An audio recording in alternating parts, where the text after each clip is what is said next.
Was there anyone in the family that you were that everyone was particularly proud of? I know that you've mentioned Vigi, because Yes. he was one that said, you know, we have to learn the laws of the American influences so that we can keep what we have earned through the Homestead Act and maintain that. Can you think of anyone else that we were proud of? Yes, but they're later. They're much later than VG. I had cousins.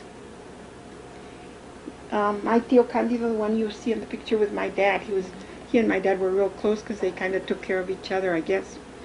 And his kids too were very good mentors to us, to the rest of us. Now what was his name again? Candido. Candido, and that was Candido Trujillo. Comes from the Roman Candide, you know. Uh-huh. I always wondered about where he got his name because of that Roman connection. And his older children, he had Candido Jr. and Flora Trujillo Chavez. She's from Socorro. Mm-hmm. And Stella married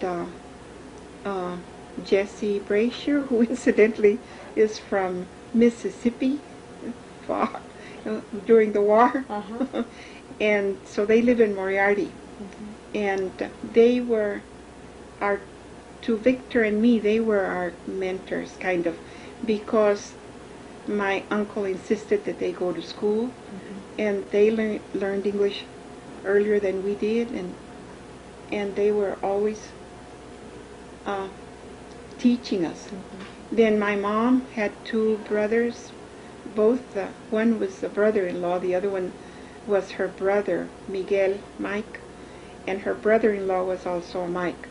And they too had children in Deming that today, the Garcia the Luna Museum has all of their story of the Garcias of Deming. And they were the ones who owned the La Fonda property, all of that. Mm-hmm. Now it becomes the Garcia Civic Center. Mm-hmm. Well, those were my mother's family. See, those were my uncles. Mm-hmm. And it sounds like they were real merchants. They loved to trade and sell. When the trains came through Deming, they were pioneers in Deming even before the coming of the trains. And so my mom would say that some of the stores, the cafes, and the pool halls that first came to Deming were owned and run by them. Mm-hmm. So we had that connection to a connection that had something to do with a new style of living that was American, English-based, you know. Mm-hmm. Mm-hmm. So Tomas Trujillo being your father, and then Candido Trujillo was his older brother. His old, but just by 2 years. 2 years. But they were the closest mm-hmm. to each other, mm-hmm. it seems. Because mm-hmm. even in that picture, I just see them, even in their elderly years, they were still wanting to take a picture together, you know. And your dad passed away, what, 1980? In 1984. 84. And he was what in his... He was about 84 years old. Mm-hmm. But my mom lived to be 90. Was there anyone in the family that everyone was not particularly proud of? Yes. But I don't dare say their names.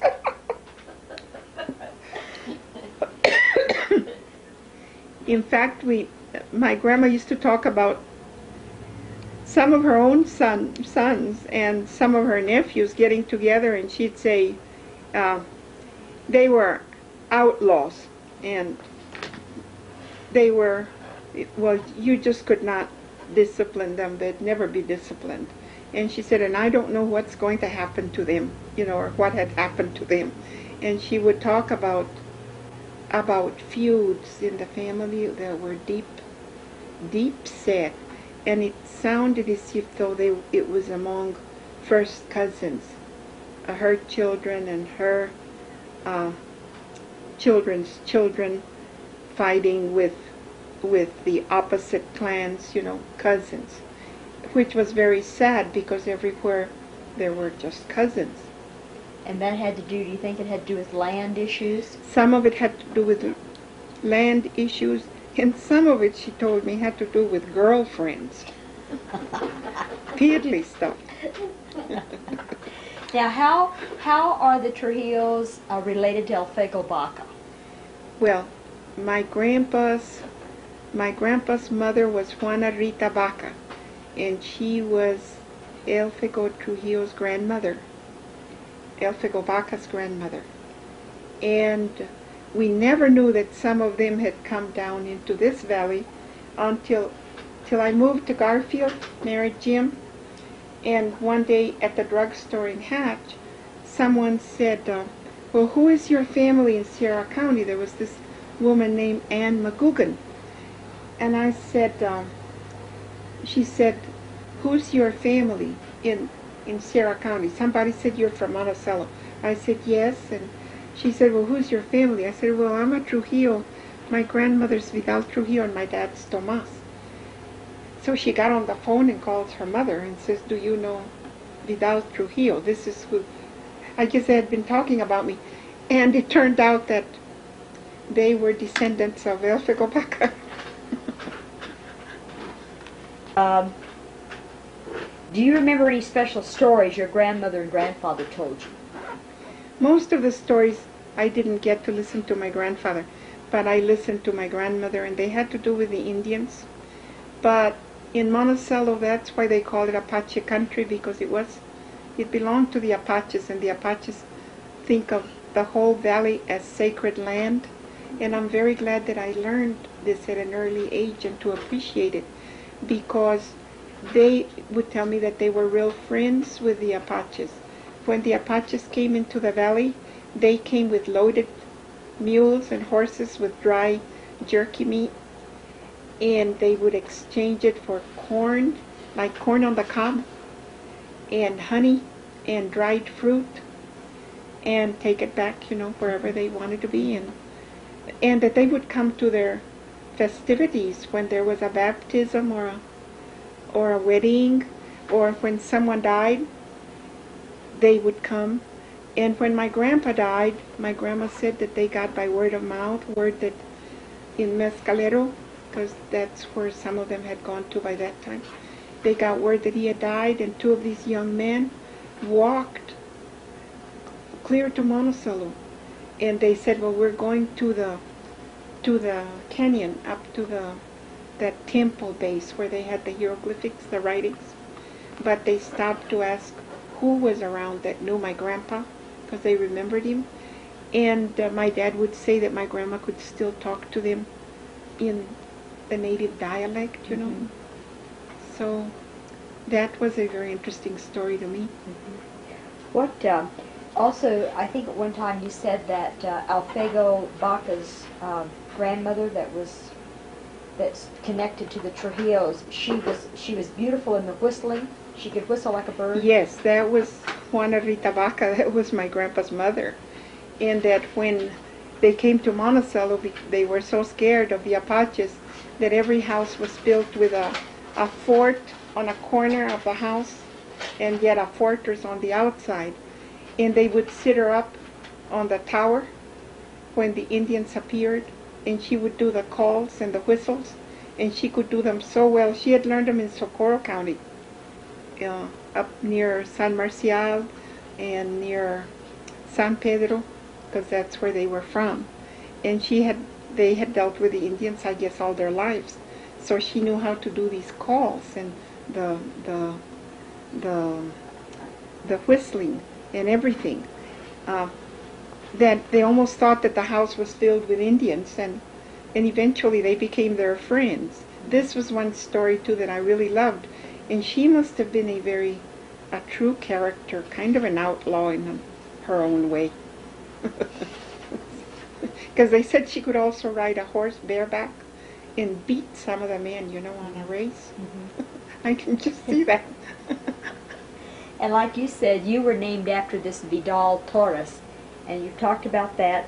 As a teenager, did you get along with your parents? Very well. I did get along with my parents, but in those days, you had to get along with your parents. There wasn't this children's right thing or whatever. Mm-hmm. Your parents were the law, mm-hmm. But I don't remember that I was rebellious, and I liked school. And my dad would tell us, well, the only job you have really is to study. And so he expected us to study.